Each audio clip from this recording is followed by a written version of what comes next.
बाळासाहेबांच्या स्मृतीस्थळावर जाऊन राऊत अभिवादन करणार आहेत। शिवसेना प्रमुख बाळासाहेब ठाकरेंचा आज 13वा स्मृती दिन आहे।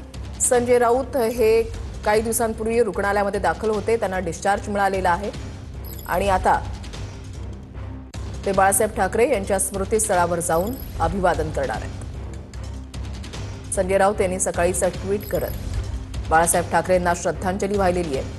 निवृत्ती बाबर आमचे प्रतिनिधी अधिक माहिती देतील। निवृत्ती, संजय राऊत यांची प्रकृती ठीक नाहीये, काही दिवसांपूर्वी ते रुग्णालयामध्ये ऍडमिट होते, आता डिस्चार्ज मिळालेला आहे।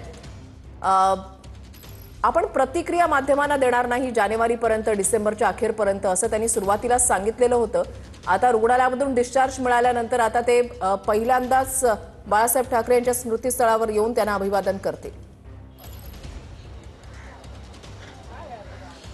नक्कीच वृषाली, 31 ऑक्टोबर रोजी खासदार संजय राऊत यांनी एक पत्रक काढलं होतं आणि त्यामध्ये सांगितलं होतं की आजारी असल्यामुळे मला पुढील उपचार करायचे आहेत, त्याच्यामुळे सार्वजनिक जीवनापासून मी थोडे दिवस लांब राहतोय आणि यामध्ये मला सर्वांनी सहकार्य करावं अशा भावना ज्या आहेत ते संजय राऊत यांनी व्यक्त केल्या होत्या। आज बाळासाहेब ठाकरे यांचा 13वा स्मृतिदिन आहे आणि स्मृतिदिनानिमित्त अनेक नेते जे आहेत ते या ठिकाणी बाळासाहेबांना अभिवादन करण्यासाठी येत असल्याचं आपल्याला पाहायला मिळतं आणि स्वतः संजय राऊत देखील थोड्याच वेळामध्ये म्हणजे 11 वाजता संजय राऊत स्वतः या ठिकाणी बाळासाहेबांना अभिवादन करण्यासाठी पोहोचणार आहेत। सकाळी आपण जर पाहिलं तर 9 ते 9:30च्या दरम्यान स्वतः त्यांनी ट्विटच्या माध्यमातून जे आहे ते बाळासाहेबांना अभिवादन केलं होतं, परंतु त्यानंतर आता ते थेट स्मारकावर येऊन अभिवादन करणार आहेत। आपण जर पाहायला गेलं तर 31 ऑक्टोबर रोजी त्यांनी एक पत्रक काढलं आणि त्या पत्रकामध्ये तब्येत ठीक नसल्याची माहिती जी आहे ती सर्व शिवसैनिकांना आणि इतर नेत्यांना। नक्कीच धन्यवाद निवृत्ती दिलेल्या सविस्तर माहितीसाठी।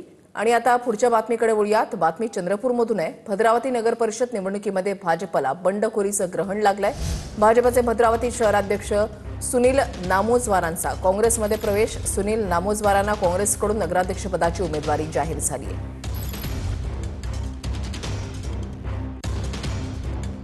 भद्रावती नगर परिषद निवडणुकीमध्ये भाजपला बंडखोरीचं ग्रहण लागल्याचं पाहायला मिळतंय।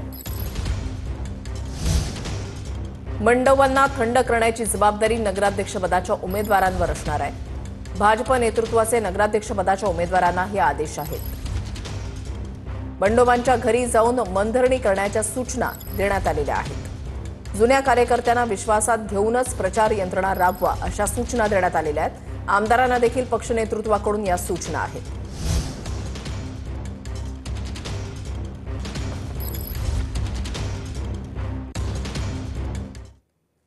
पुढच्या बातम्यांकडे वळूयात। बिहारमध्ये पुन्हा नितीश कुमार मुख्यमंत्री म्हणून शपथ घेणार का? कारण याच आठवड्यामध्ये नव्या सरकारचा शपथविधी आहे। कोणत्या पक्षाला किती मंत्रीपद यावर दिल्लीमध्ये सध्या खलबतं सुरू आहेत। 30 मंत्री मुख्यमंत्र्यांसोबत शपथ घेण्याची शक्यता आहे। मागच्या सरकारप्रमाणेच याही वेळेला भाजपचे 2 उपमुख्यमंत्री असणार अशी माहिती मिळतेय।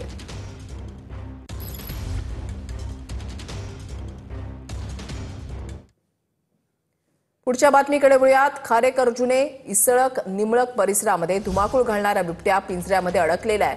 वन विभागाकडून लावण्यात आलेल्या पिंजऱ्यामध्ये बिबट्या अखेर जेरबंद झालाय। पिंजऱ्यामध्ये अडकलेला बिबट्या गावकऱ्यांना न दाखवता घेऊन गेल्यामुळे गावकरी आक्रमक झालेले आहेत। पकडलेला बिबट्या आणून दाखवण्याची गावकऱ्यांची मागणी आहे। गावात चिमुरड्यांवर हल्ला केलेला हा बिबट्या नसून दुसराच बिबट्या पकडण्याचा गावकऱ्यांचा आरोप आहे। बिबट्याच्या हल्ल्यामध्ये 5 वर्षीय चिमुरडीचा मृत्यू झालेला होता, तर 9 वर्षीय मुलगा बिबट्याच्या हल्ल्यामध्ये जखमी झाला होता।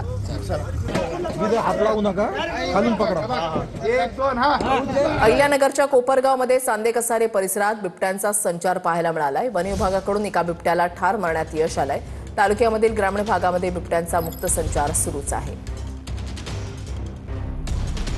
अहिल्यानगरच्या कोपरगावमध्ये सांदेकसारे परिसरामध्ये बिबट्याचा संचार जो आहे तो पाहायला मिळालेला आहे। ऊसाची शेती आणि त्या ठिकाणी बिबट्यांचा मोठ्या प्रमाणामध्ये वावर हे पश्चिम महाराष्ट्रामध्ये सर्रास पाहिलं जाणारं चित्र आहे। त्याच्यामुळे नागरिकांमध्ये भीतीचं वातावरण निर्माण झालंय। वन विभागाच्या पुढे सुद्धा एक मोठं आव्हान निर्माण झालेलं आहे। ठिकठिकाणी पिंजरे लावले जात आहेत, बिबट्यांचा बंदोबस्त केला जातोय।